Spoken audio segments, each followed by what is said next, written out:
You're listening to The Dan Nicholl Show. This week on The Dan Nicholl Show, we go golfing with a young talent who has got very much the highs and lows of the game with which to share. As a young star, he caught the attention of the golfing world as somebody who was not likely to, but was definitely going to win dozens of majors. He was that good as a kid, and initially it looked like he was certainly heading that way. Wins not just on the Sunshine Tour, but also the DP World Tour, an electric young talent with the world at his feet. But sport generally is not a sentimental beast, and golf in particular is not, and he has discovered since those highs that this can also be a very cruel sport indeed. Happily, he's now back on his feet, he's heading in the right direction, and having recently played with him, I had a reminder of just how good he is. My guest on the Dan Nicholl Show this week, two-time DP World Tour winner, Haydn Porteous. Hi Dan, thanks for having me. Well, thank you for joining me on the show. No thank you, though, for golf the other day, because we played in a Sunshine Tour event together where the format was a scramble drive. And if you're not au fait with golfing terminology, this means you take the best shot from one player off the tee and everybody then hits their ball from that same space. And on probably 8 occasions, I hit what might have been the single greatest drive of my life. This explosive, soaring shot off the tee as my tailor-made QI4D driver broke new territory and disappeared over the horizon. And then you would step up with this slightly smug grin and with this rather relaxed swing of yours, hit the ball 140 yards. And I measured this past my drive. So I've now actually given up golf and I've taken up lawn bowls for the remainder of my career. Yeah, at least you don't have to throw a ball too far. So I think you might have me in that department. It was enormously good fun though, and it was a really nice opportunity to spend time both with you on the course, and also we had a lovely time a little earlier in the day. You were chatting on stage to John Smith about a golf career that showcases part of the journey that not everybody always sees, because we tend to see Sunday afternoon and the trophy and the big check, and if it's the PGA Tour, the interchangeable model wife who all seem to come from the same factory, and fantastic, there we go, this is a great, successful, glamorous space, and yet there is so much of golf that is anything but.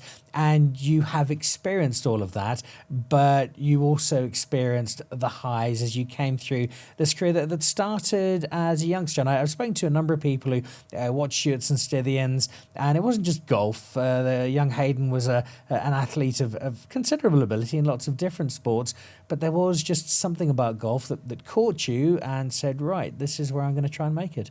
Yeah, it's, I think it was, at the time it was a difficult sort of decision to make as a kid. What type of sport do I want to play for the rest of my life or for my career? And golf just seemed like a really good fit. I felt like, you were in charge of your own destiny, and, if you put the work in and do the right things, then you're looking good to become something worth being. So I decided to go with golf. And how much did you have to decide? Were you a little A.B. de Villiers who could also do synchronized swimming and throw the javelin and world class at dominoes and just do absolutely everything? Were you kind of in that space? Yeah, I was provincial in 3 sports at the same time. So golf, cricket, and soccer. Okay. Holding midfielder, ranging left wing. Yeah, I was sort of your sweeper, maybe central defense to midfield. Sort of a young Declan Rice. Yes, exactly. Well, I like to think I passed forward a bit more than him. That's a dig to the Arsenal fans. But golf was.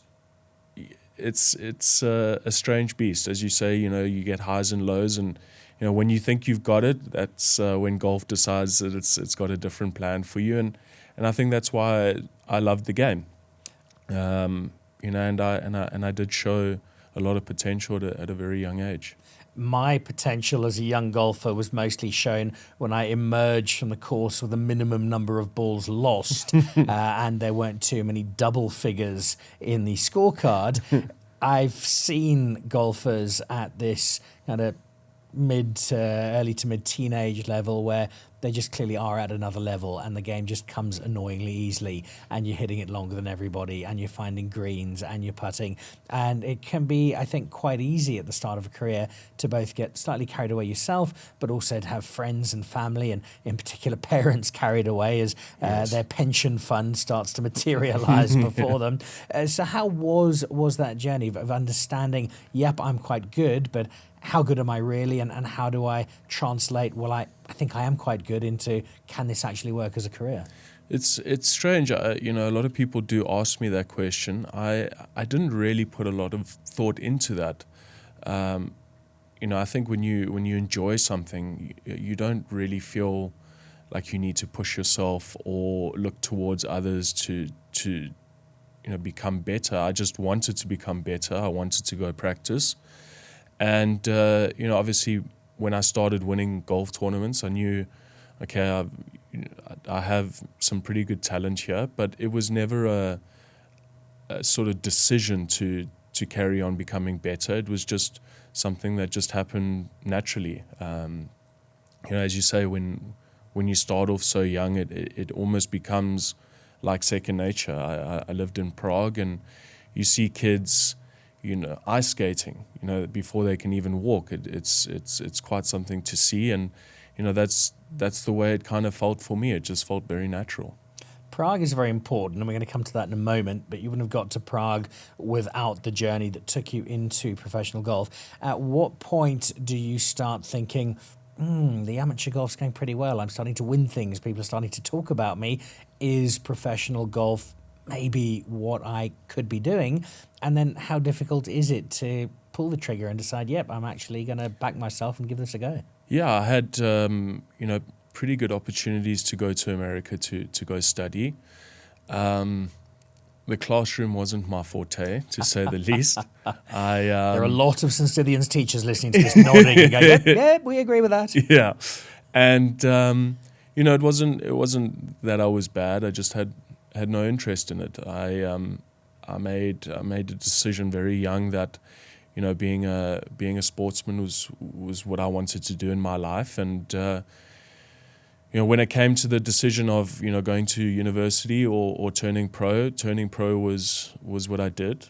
And I started on the Sunshine Tour.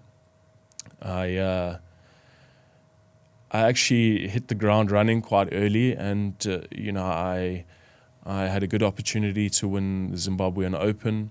Unfortunately, I can't remember who I lost to. I think it was J.B. Kruger. He had a pretty good final round, and mine was quite slow. And then, I ended up winning Rookie of the Year that season.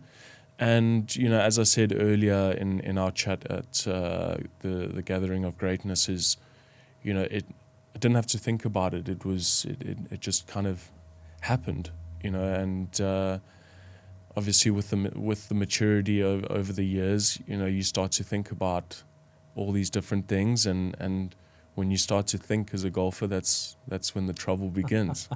That's certainly my problem when that happens.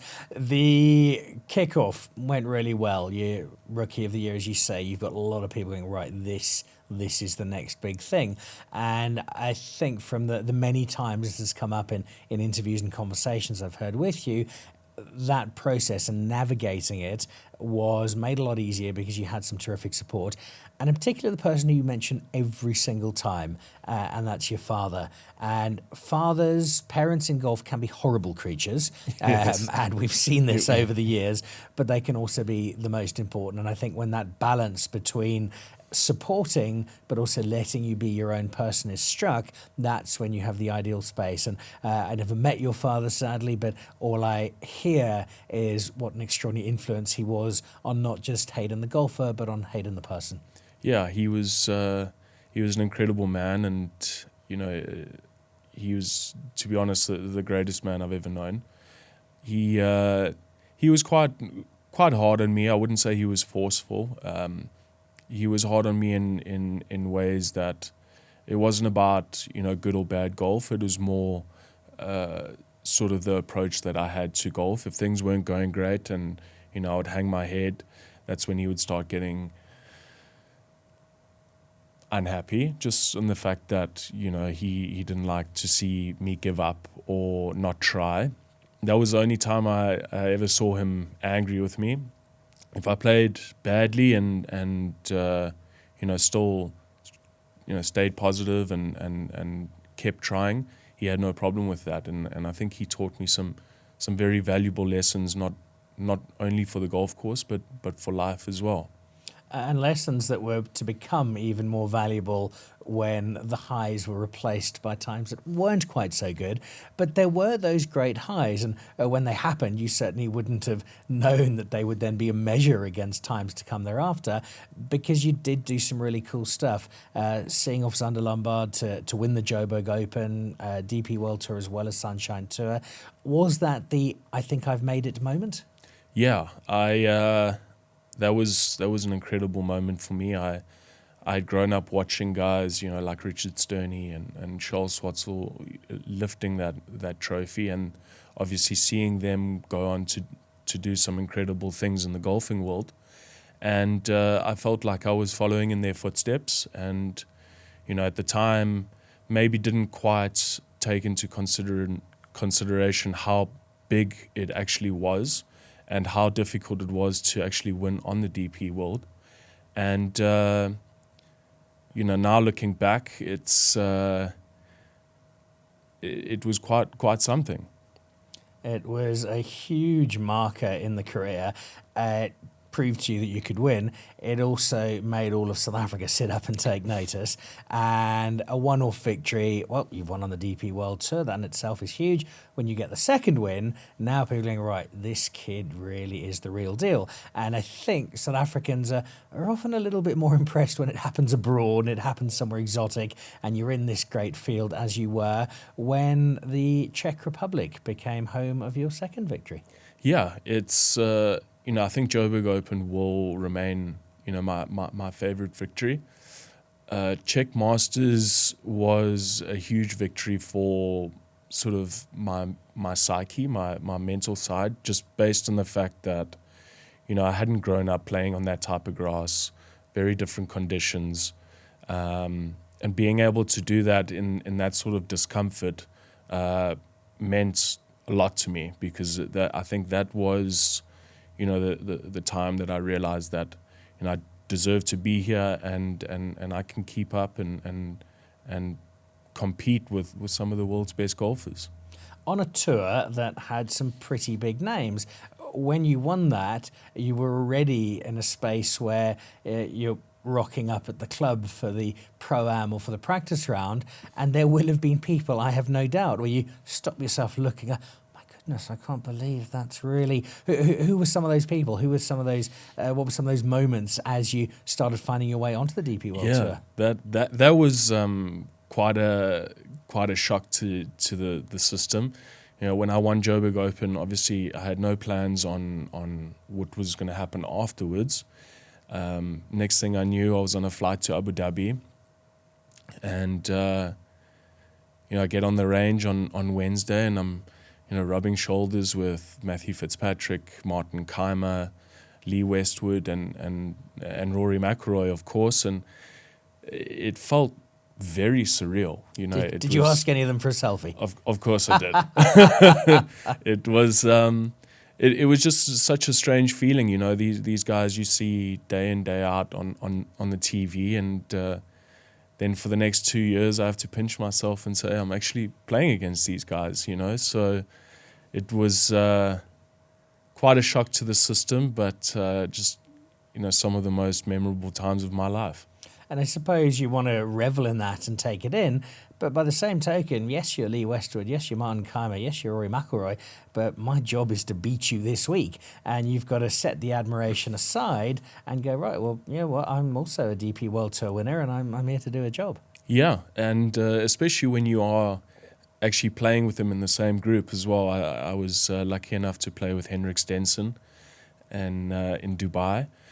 And as you would as a kid, going, I'm going to bury this guy today. Just that little bit of maybe arrogance or confidence, and something that I ended up sort of losing towards the later part of my DP World career. The first stage of your DP World Tour That's career, it. because you are Yes. heading back there. Yeah. The career thereafter, we'll get to in a sec. One of the things this did give you, winning in the Czech Republic, was clearly a love of the Czech Republic, because Prague was to become home. Yeah, it was my home for 5 years. Obviously, Was that a prize? You win an apartment in Prague if you win the Czech Masters? it was definitely something that I was thinking about in terms of finding a base in Europe, and I'm sure, as everyone knows, Europe is quite a costly beast, and winning Czech Masters gave me the ability to be a honorary member at the golf club that I won, which is a huge help in terms of having somewhere to practice. And Prague is obviously a beautiful city, and also relatively cheap compared to the majority of Europe. So I found myself there, and I absolutely loved it. And the beer was good, and the weather was actually surprisingly good during the summer. So during the winter, we used to do the sort of South African swings or the Asian swings. So it wasn't too much of a decision. The city is charming and it is beautiful. It has much great beer. I think Pilsner Urquell is about 40 minutes out of town. I remember going to visit and having a terrific time. I wouldn't say the food is always the subtlest or lightest. No. Big stews and loads of dumplings. Yes. But it is a very warm and comforting space, and it was obviously a very happy home for you, and you got to spend that time there. Is there always going to be part of Prague that sits in your heart? Yeah, I think it was. I had some really good memories there. I haven't been there for some time now, but it is it is a city that I love to go to, and hopefully I can go again at some stage. The one thing I will say is that it was never quite like South Africa. South Africa has, you talk about charm, and it's just home, and that's where my heart is, and I think I'm here to stay. Which does raise the question that, again, we mentioned at the start of the show, people tend to see golf through that prism of the television camera on a Sunday afternoon, and there is so much more to it. The life in Prague versus the life in South Africa. Yes, it's great beer and loads of history and beautiful buildings and the river and the bridges, and there's so much to enjoy and to admire, but the sunshine is not quite the same. They don't do a lot of braaiing in Prague, but also you don't have that comfort blanket. You don't have the security network of the friends and of the family, and I think golf already quite a lonely sport in that it's you and, to a degree, your caddy for a lot of the time, but you're on your own for a lot. You're traveling a lot, and not all the golfers are on private jets and living it up in penthouse suites. It can be a very attritional life to lead. Yeah, it's I think with everything there comes sacrifice, and as you say, golf can be lonely, especially when you're not playing the best. You obviously forking out quite a lot of money to miss cuts, and those sort of Friday evenings after a missed cut are probably some of the loneliest nights that you can have. I know it sounds a bit dark, but we as professional golfers do, and sportsmen probably take defeat quite badly, because we pour our heart and soul into what we do, and being away from home, away from family and friends is even more difficult. So I think that was a lot of the reason why I tried to move my base in Europe to find some sort of grounding, and I managed to find that. As I said, it wasn't quite the same as South Africa. No braais, no brandy, and not quite the same understanding of how important rugby is to us. It's a major downfall with the Czech Republic. To what degree did that then contribute to what was not the fairy tale thereafter, because you've now won 2 DP World Tour events. Back home, everyone in South Africa is Haydn going to win a major? It's when, because you really are in that space in the eyes of the South African golfing public. This is this electric young talent, and gee, he's going great places. And then you didn't. And the reality of golf is that this happens to a lot of people. Yeah, half of the players do not make the weekend in every tournament. We spoke at the event we were at the other day with John Smith. If John Smith had got 5 victories from his over 100 test matches, that would be a very, very average rugby career for a Springbok captain. In fact, he never would have made 100 games. Whereas if you have 5 victories out of 100 golf tournaments, that's an extraordinary win ratio. And so you have to deal with a sport where, by and large, you are very rarely going to do as well as you want. And that's a very difficult space to navigate. And sadly, it was one that didn't, for you, play out thereafter anywhere quite like you would have wanted it to. Yeah, I think it was a sort of long, slow process of, I don't really know how to explain it, but as a kid, everything I played in, I won. I then moved to sort of amateur golf. Everything I played in, I won. And then towards the beginning stages of my professional career, I won as well. So then starting to get this understanding that you're not going to win every single week was quite a shock to my mental side, because it was something that I wasn't quite used to. I think with that came a lot of inner chatter in the head, and that those voices in your head start to get louder and louder. And next thing I knew, I was in quite a bad space in terms of where am I trying to go with my game, what am I trying to achieve, what are realistic goals, but what goals do I want to put down that aren't too high but not too low. And all these thoughts started going through my mind, and that funneled into my golf, and a lot of sort of self-doubt, not understanding who I was as a golfer. These were some challenging questions that I needed to ask myself, and as we spoke about it earlier, is having these conversations with yourself so far away from home, it was difficult to find grounding. And I still think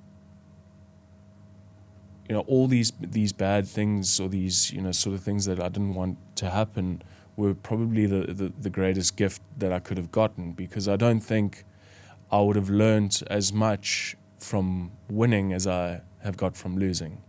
You almost wonder if the amateur, the junior career had been a little more difficult, it might have helped you going forward, because learning to lose and to come back from losing and to keep those voices quietly in the background is not an easy thing to do. And the more we spoke in jest about thinking about your golf, but the more you start to analyze and wonder and question and query, it can become just harder and harder and harder to get back to somewhere that you can be because you've proved it, but you're really struggling to find. Yeah, it's just a snowball effect, and I think the one thing that I can be very grateful for is the fact that I know that I've done it before, so I knew that I had what it took. And I think that was a sort of that little silver lining that I knew that I could get back to it. And all these disappointments have shaped me into who I am now, not as a golfer but also as a person. And I think that is the most important thing for me right now. I think I've started to find out what is really important in this life, and recently getting married and having a baby is the meaning of my life. And I like to sort of say that golf is what I do, and it's not who I am. So, which is such an important distinction. Yeah, it is, and it's I think sort of those voices that I had in the bad times. I think there was maybe a little bit too much emphasis on the fact that golf is who I am, and if I don't succeed, then who am I? You know, and I think that was a huge step in the right direction for me to distinguish these two different things. And you know, I think there will always be disappointment on the golf course, and being able to pull yourself away from that disappointment and just enjoy the life that you have with your loved ones. The sports person out of form is not unique. You see the batter who a year ago was reeling off hundreds and now is scratching about for 3 or 4 off 20 balls and then gets out. The centre forward who got 30 goals last season who now just cannot find the back of the net. And it's a painful thing to watch. To actually experience must be a really, really difficult one, because in the case of golf, it's week by week unfolding. And that process, and I hope I'm not putting your therapy back here by bringing all of this up, but I think there's so much just in life that we can learn from this sort of story, where you're someone who's won not once but twice. You've won the Czech Republic. You're in this really great space. And then you start missing cuts and you're not making the weekend and the self-doubt is in there. And suddenly from, well, I've got the next few years ahead of me on the DP World Tour because I've won, I'm now losing my card. And then it's the Sunshine Tour and I'm losing my Sunshine Tour card. And this is an awful lot to go through. And again, this is not to go back and evoke all these terrible memories. For me, it is really to celebrate how well I know you have come back, and we will speak about that in a second, but going through that process and seeing everything you've built now come tumbling down, that's an awful lot to go through. Yeah, it was a lot to take. It was almost like watching a car crash happen in slow motion. You know, everybody, you know, had that sort of optimism behind, you know, don't worry, it'll come. But deep down, I just felt like I wasn't in the right headspace to do so. And, you know, I remember a lot of evenings sort of lying in bed saying, you know, this is going to end up bad. You know, I can feel it. I don't feel like I'm enjoying the game enough to really pull myself out of this hole. And it was quite a difficult position to be in, you know, and quite hard on my mental side. And when I did lose my card, I almost felt like it had happened already, you know. So the disappointment was obviously there, but I knew it would happen. I know it sounds, you know, very, very pessimistic, but there was a lot of truth to it. I just wasn't enjoying the game, and you know, I really was finding it difficult to put in the hard yards, and I felt like I had very little direction. So, you know, when I flew back from Europe to South Africa, and you know, I remember having a conversation with my dad, saying, you know, what do I do? You know, I've got no playing status anywhere. I'm not enjoying the game. You know, so even if I did have somewhere to play, I just am not enjoying it. So that was probably the most difficult part of my career. I felt like I had lost my identity and lost the love for what I knew I was always going to love. So it was a really, really difficult position. Falling out of love with being an accountant or a plumber or a construction worker, well, you know, at least you've got the weekends to hang out with your family and, you know, go and play golf and do the things that you like. When it is so all-encompassing, it does make it that more challenging.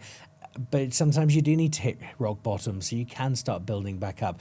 Not dissimilar conversation on the show last year with Brandon Stone, who'd had the highs of winning a Rolex Series event with the Scottish Open and then lost his card and was really struggling for direction. So what allowed you, having hit rock bottom, you've fallen out of love with golf, you're now considering, right, I'm going to go and manage a branch of Johnson's workwear and find life away from golf and do something totally different. Yes. What allows you to find that love again? So I think I think there was a huge part of my ego that was knocked during that whole period. And I think the fact that my ego was knocked gave me no expectation. And I think, going from all the way from the top to the bottom and having nothing to prove to people gave me the freedom to go out there and just play for myself. And I think that was the biggest gift that I actually gave myself, was to start from zero again and work my way up. So, a huge thanks to the Betway Big Easy to give me that opportunity to start again and try and get myself back to where I know I can be. And I think it was a huge step in the right direction to just surrender the ego. It's a big dose of humility, that, because from the guy who's playing with Henrik Stenson and knocking balls past Rory McIlroy on the driving range in Abu Dhabi, you're now arriving and you know that everybody else there knows where you were and where you are now, and that's a big one to wear. It is, and I think the big thing that I kept telling myself is, I deserve to be here. I'm on the same playing field as everybody here who's playing the Betway Big Easy. Obviously, I have my past, but at the end of the day, I'm here for a reason, and I need to work just as hard as this 16 or 17-year-old kid who's hungry to win trophies, and that's how I need to be. So it was a huge dose of humility, but in the same breath, a huge dose of an understanding of where I came from and where I need to start again. You mentioned earlier getting married, becoming a dad, and the moment that fatherhood was mentioned when we played golf, you just lit up, which I loved seeing. The marriage part first, falling in love, finding somebody who has the ability to be that best friend, that counselor, somebody who can take you through some pretty difficult times. That's a really special person to have. Yes, and I mean she has turned my world upside down, and I'm a terrible romantic, so for me to say that is quite something. But she's a strong woman. She actually works for Investec, so it's a pretty tough workspace that she's in, and when she comes home, she stays in that headspace. So she keeps me down the straight and narrow, and she gives me a talking to when I need a talking to. But she also gives me a lot of comfort in us as a family, and to have someone around who always has my interest at heart is huge for me. And to find somebody, and I really struggled with this, find somebody who's not only there because you hit the ball so long off the tee, because you're so effortless with a short game, you drain those 70-foot putts all of the time. I can safely say my wife has no interest in anybody who can do that. But to find someone, because when you're a high-profile athlete, there are those people who, there's the superstar, this is really cool. To find someone where the meaning lies well beyond that. It's not that they don't appreciate what you do and admire it, but they know that that's just a small part of a far greater package. Yeah, exactly, and I think that's it goes back to what I was saying is golf is what I do, and it's not who I am. And I remember the first time myself and my wife Nicholl met. How did you meet? Well, we met at the Roof in Bryanston. I was a little bit worse for wear. It was a friend's birthday party, so. I don't remember too much of the evening, but I do remember her, which is probably a good start. Love at first sight. Yeah, I could say that things moved pretty quick from then. We actually met the next day. I had a screaming hangover, and we actually ended up having a little game of paddle to try and sweat out the beer and all those things. But it was a really good time for me, and the fact that a good friend of mine actually said to her that that I'm a really good golfer. I think she kind of understood that as I'm a really good weekend warrior. I don't think she had an idea that it was what I did for a job. That there are streets named after you in the Czech Republic. Yeah, exactly. So, yeah, and then we said hello to our baby girl 6 months ago, Harley, and I thought golf was hard. Raising a child is no joke. So, loving every minute of it. Every day brings something new, and I think we talk about finding something that pushes me forward. That's it. There is no coincidence that married life, and we look over the last 6 months, there have been some great performances. Zambia was really good. We've seen some of the old Haydn, and I have absolutely no doubt that the perspective that first marriage and now more importantly fatherhood has given you allows you to approach what you do with far more balance and with an understanding that the consequence is perhaps not as great as you might once have thought if things don't always go quite according to plan. And I love the fact that we can see those two working together, and that Haydn 2.0 has got this wonderful team where your priorities and your perspective are now so much more in keeping with what they should be.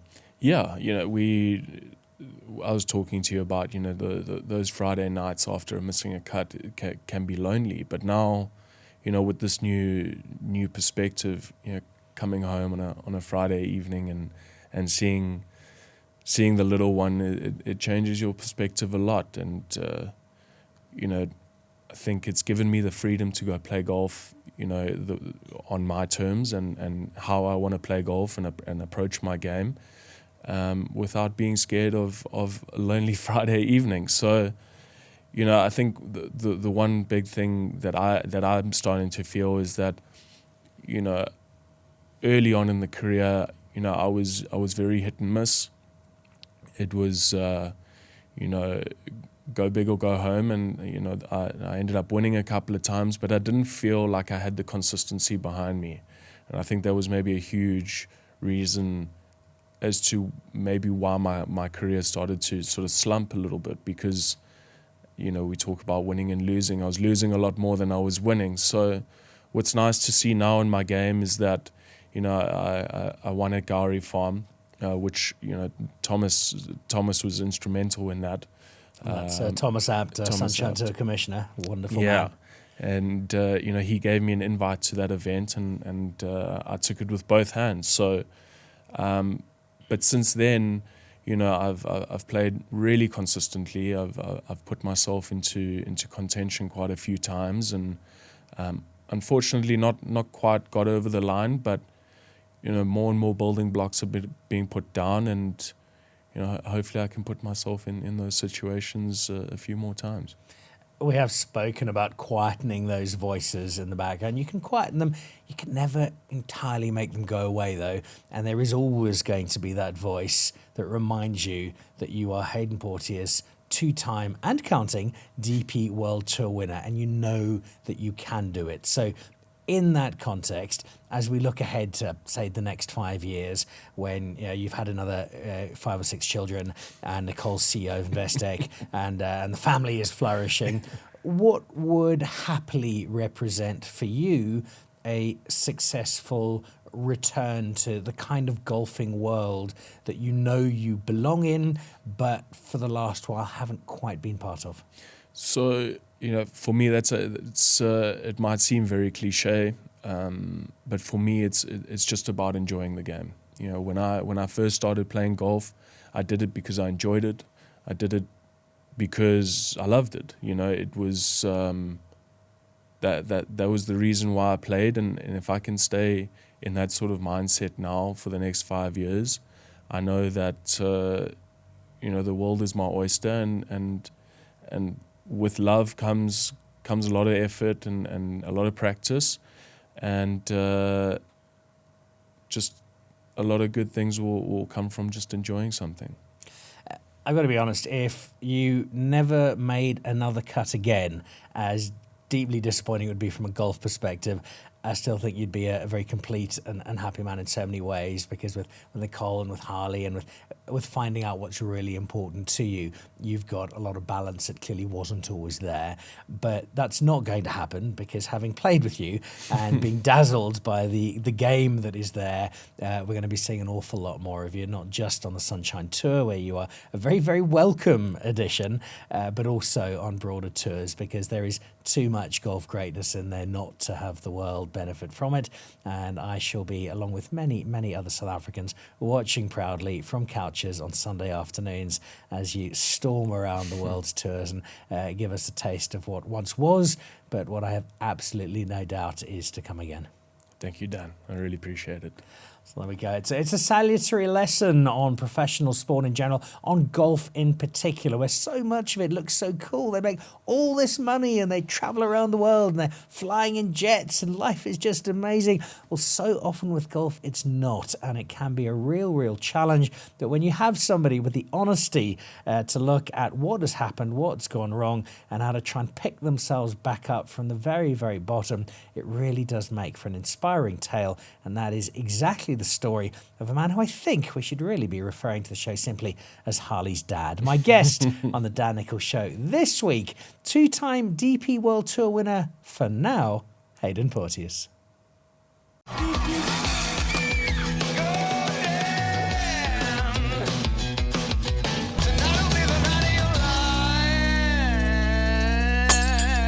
You're listening to The Dan Nicholl Show.